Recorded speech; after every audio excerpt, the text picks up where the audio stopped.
ሰላም ጤና ይስጥልኝ ውድና የተከበራችሁ የዩቲዩብ ተከታታዮቼ፣ ዛሬ ደግሞ ያው ረመዳን ደርሷል እንደነገርኳችሁ እና ከነገ ወዲያ ነው ረመዳን የሚገባው እና ይሄንን ጅብን እንደምታዩት ያው ጅብን ሙተለት ይባላል። ሳምቡሳ ልሰራ እያዘጋጀው ነው። ያው ሳምቡሳ የተለያዩ ነገሮችን ቀድመን ነው የምናዘጋጀው ማለት እንዳይሻማብን ጊዜያችንን ማለት ነው። ስለዚህ ዛሬ ደግሞ የምሰራው በቀደም ትልልቁን ሰርቻለሁ። አሁን ትንንሹን ነው እና ጅብኑ ሁለት ቦታ ጅብን ይባላል። ይሄ ጅብን ሙተለት ይባላል። ሁለት ቦታ ነው የማደርገው ምክንያቱም ሳምቡሳዋ ትንሽ ስለሆነች እንደምታዩት ትንንሹ ሳምቡሳ ነው እና እንደዚህ ቆርጣለሁ።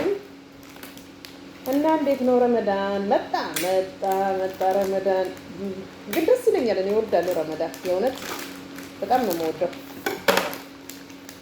ለምን እንደሆነ አላውቅም ደስ ይለኛል። እና ይኸውላችሁ እንደዚህ አድርገን እንደዚህ ታያችኋት። አሁን እቺ ትንንሿ ነች። ከዛ ብዙ ልጆች መጠቅለል ይከብዳቸዋል ብዙም አይችሉም እና እችን እንደዚህ እንከታለን። ከዛ እንደዚህ እናደርጋታለን እችን ግጥም አድርገን ምክንያቱም በምንጠብስ ሰዓት ጅብኑ እንዳይወጣብን ማለት ነው። ጅብኑ እሳት ከነካው ቶሎ ከቀዳዳ ካገኘ ቶሎ የመውጣት እድል አለው። ስለዚህ ጥንቃቄ ያስፈልጋል ማለት ነው። በጅብን ሲሰራ በጣም መጠንቀቅ ያስፈልጋል። ለምን ውስጡ ያለው ከወጣ ምን ይቀራል እንግዲህ አስቡት። ምን ታቀርባላችሁ? ከባድ ነው። ስለዚህ ጥንቃቄ ያስፈልጋል ማለት ነው። እና ደግሞ አንዳንድ ልጆች መጠቅለል ትንሽ የሚከብዳቸው አሉ። ሰሃን ላይ አድርገው ምን አድርገው ነው የሚጠቀልሉት። እና ደግሞ እንትን ከቻላችሁ እንትን ስትጠብሱት ማለት ነው ዘይቱ ይጋል በደንብ ይጋል። ከዛ ጨምሩት። ግን እንትን በረዶ እንዳይሆን የቀዘቀዘውን አውጥታችሁ አስቀምጣችሁ በረዶ ሲለቅ ጨምሩት። ወዲያው ቶሎ አውጡት። ለምን ውስጡ ያለው ጅብን እንዳይወጣ ማለት ነው። እሺ ስለዚህ እንደዚህ አድርገን እንሰራለን ዛሬ። ያው ግድ ቅድሚያ ዝግጅት ያስፈልጋል። ረመዳን በጣም ስራ ይበዛል ከሚባለው በላይ። ሰው የለም የሚባልበት ቤት ራሱ ስራ ይበዛል። ከምር በቃ ረመዳን የሆነ ወከባ ነገር ነው። ደስ የሚል ነገር ነው። እኔ ያው ሃይማኖቴ ክርስቲያንም ቢሆን ግን እወዳለሁ።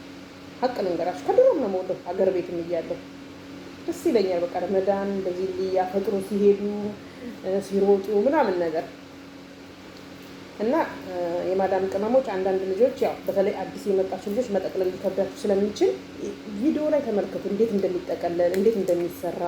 ምክንያቱም አሰሮች ትንሽ ግር ሲላችሁ እንትን ያሉ ቆጣዬ ማለት ባህሪ ያለ እቺም ማይገባትን አምጥቼ ምናምን ብዙ ነገር አለ ስለማውቀው ነው። እና ዩቲዩብ ላይ ገብታችሁ መመልከት ጊዜ ሲኖራችሁ ዩቲዩብ ላይ ማየት እንዴት እንደሚሰራ እንዴት እንትን እንደሚል መልመድ አለባችሁ። ሁላችሁ አሁን እኔ የትም አለ እኔ ሀገር ቤት እንትን እሰራ ነበር ጠቀልል ነበር ሀገር ቤት አንዳንድ ጊዜ ለቤተሰብ ለልጆቼ እሰራለሁኝ። ችግር የለብኝም። ቶሎ ደግሞ ጭንቅላቴ ይይዛል። እኔ እውነቴን ነው የምላችሁ ራሴን ማድነቄ ሳይሆን በቃ አልችልም አልወድም በቃ ሞክራለሁ። ገብቷችኋል? እና እንደዚህ አድርገን ህይወት እንዴት እንደምታምር ህይወት ትንጥዬ በቃ እችን ቶሎ ዘይት ሲግል ቶሎ መጨመር ምክንያቱም ከውስጥ ያለውን ጅብኑ እንዳይወጣ ማለት ነው። ገብቷችኋል?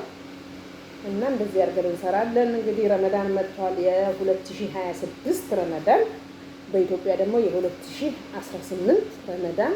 እንግዲህ ጾሙን የሰላም የጤና የፍቅር ያድርግላችሁ ያድርግልን። እኛም ክርስቲያኖች ጾም ገብቷል። ዛሬ አንድ ብለናል። የአብይ ጾም እግዚአብሔር እንግዲህ ምህረቱንና ቸርነቱን አድሎን ሰጥቶን በሰላም ለመፍታት ያልቃን።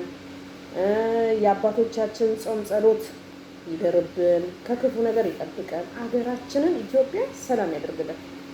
ዋናው እሷ ነች አገራችን፣ ዞሮ መግቢያችን።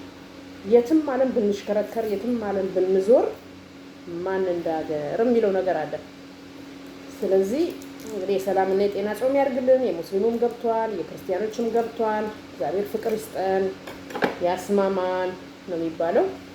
እና እንደዚህ ያደርጋችሁ እንደዚህ ነው። እኔ አሁን ለሁለት ነው ቆርጠው። አንዳንድ ሰዎች ሶስት ማድረግም ይችላሉ። ግን ያው እኔ በራሴ እንትን ሁለት ነው ማድረገው። ያው እንደዚህ ከተታታለሁኝ በቃ አያችሁ።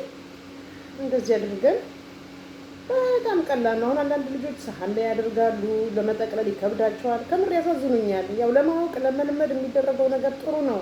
ገብቷቸዋል። ሰው ሀገር ደግሞ ስትመጡ አልችልም፣ ከባድ ነው። አልችልም አይሰራም። እናቴ ተሯሩጠንም ቢሆን መልመድ አለብን።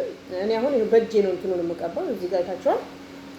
አብኩቼ ነው ዱቄት ማለት ነው። በውሃ ቦካሁኝና በጠበጥኩት። በቃ አንዳንድ ሰዎች በእንቁላልም ያደርጋሉ፣ እንቁላል እንዲያጣብቅላቸው ማለት ነው።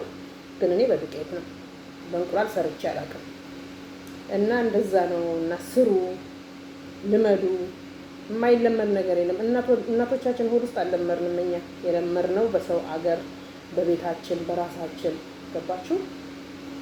ያው እንደዚህ አድርገን እንዲህ እንሰራለን ማለት ነው። በጣም አሪፍ ነው። እንግዲህ ረመዳን ጾም እንግዲህ ስራ ይበዛባቸዋል። ብዙ ልጆች አሉ ትምህርት ቤት ያለባቸው፣ ትምህርት የሚማሩ ልጆች ያለባቸው። ገባችሁ? ለእናንተ ደግሞ እግዚአብሔር ብርታቱን ይስጣችሁ። እኔ እንኳን ተማሪ የለብኝም፣ ትልልቅ ሰዎች ናቸው። ግን እምተኛው መቼ እንደሆነ ታውቃላችሁ? ጠዋት ሲነጋ ነው። አጸዳድቼ ጨራርሼ ስሁር እንትን ብለው ጨርሰው ነው እንትን የምለው ማለት ነው። እምተኛው ሊነጋ ሲል የምነሳው 11 ሰዓት ተኩል ላይ እነሳለሁ።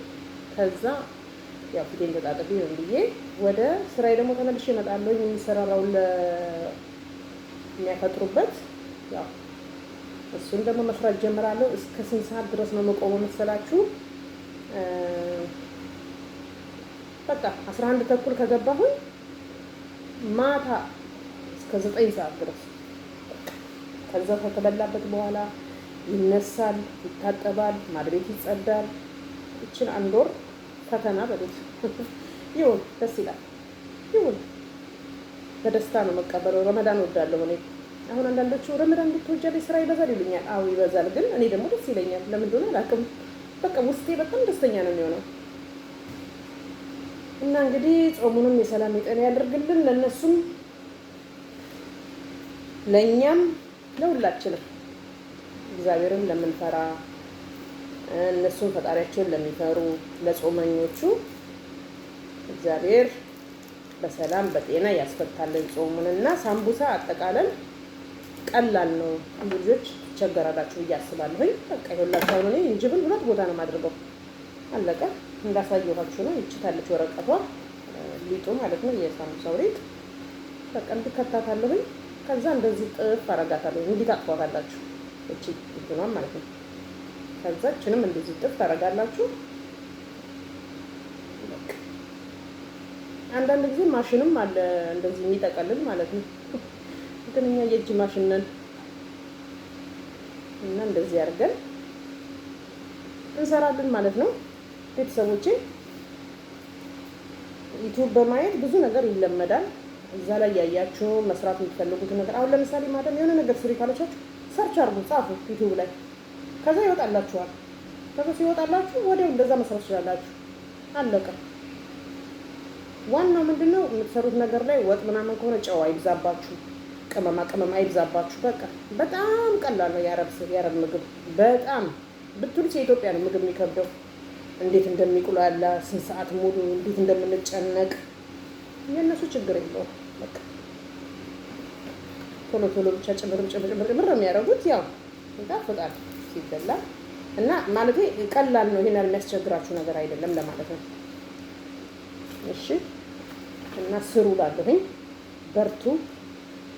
ረመዳንን እንግዲህ በሰላም በጤና ያስጨርሰን። የአብይ ጾምንም እንደዛው በጤና በሰላም ያስጨርሰን። እግዚአብሔር አምላክ ፍቅር ይስጠን። የታመሙትን ይማርልን፣ ያጡትን ይስጥልን፣ ፈጣሪ ይጎብኝልን፣ የተቸገሩትን ለጥጋበኞችም ልቦና ይስጥልን፣ ለጨዋዎቹም በዛው ያስቀጥላቸው። መድኃኒዓለም ልቦናቸውን አይቀይርብን። ይሄ ነው እንግዲህ የሚባለው የእናት ምርቃት። አሜን ብላችሁ መቀበል እናንተ እና በቃ እንደዛ እንላችኋለሁ። አንቺ እንዴት ነው የምትጠቀልዪው? ጎበዝ ነሽ ትችያለሽ ይሉኛል። እኔ ዋናው ትኩረት ነው የመስራት ዓላማ ነው እንጂ ምንም ነገር ቀላል ነው በዚህ ምድር ላይ። እውነቴን ነው የምላችሁ፣ ምንም አይከብድም። ዋናው የኛ ድፍረትና የኛ አምኖ መቀበል ነው። እውነቴን ነው የምላችሁ። ቢበላሽም ይስተካከላል። ሰው እያበላሸ ነው የሚያስተካክለው እኮ አይደለም። እና አያሳስባችሁ ለማለት ነው ቤተሰቦቼ። እንግዲህ ያው እንዳያችሁት ይኸው ገና የሚጠቀለል ነው። አንድ ጨረስኩኝ። አሁን እዚህ ጨርሳለሁኝ። በተረፈ እንግዲህ ሰላማችሁን ያብዛልኝ የሀገሬ ልጆች። እወዳችኋለሁ። ኑሩልኝ የሀገሬ ልጆች ኑሩልኝ። እናንተ ከሌላችሁ እኛ የለንም። ባንተዋወቅ እንኳን ራሱ እንደ አገር ልጅነት ስንከባበር ደስ ይላል፣ ስንዋደድ ደስ ይላል። እውነቴን ነው የምላችሁ። ፍቅር ይስጠን መድኃኒዓለም። እና ይሄን ይመስላል እንግዲህ ሳምቡሳ አጠቃለን እና በርቱልኝ። ረመዳን ደርሷል። ከነገ ወዲያ ነው። በሰላም ጾሙ ይምጣ ያስገባልን። የክርስቲያኖችን ጾም ገብቷል። ይሄ ነው ያለው ነገር ላችኋለሁ። እና ስሩ፣ አትፍሩ፣ ድፈሩ። ምግብ አረብ ሀገር ቀላል ነው። አትጨናነቁ። ማዳም ትቆጣኛለች ምናምን ብላ አትጨናነቁ። ራሳችሁን ሪላክስ አድርጉ። ከዛ ትለምዱታላችሁ። ሁላችንም እንደዛ ላይ እነሱ ምግብ የለመድነው ሀገር ቤት ሰርተን አይደለም። እውነቴን ነው የምላችሁ። እና የማይለመድ ነገር የለም። በርቱልኝ ወዳጆቼ። በተረፈ ሰላማችሁን ያብዛልኝ የሀገሬ ልጆች። እወዳችኋለሁ። መልካም ጾም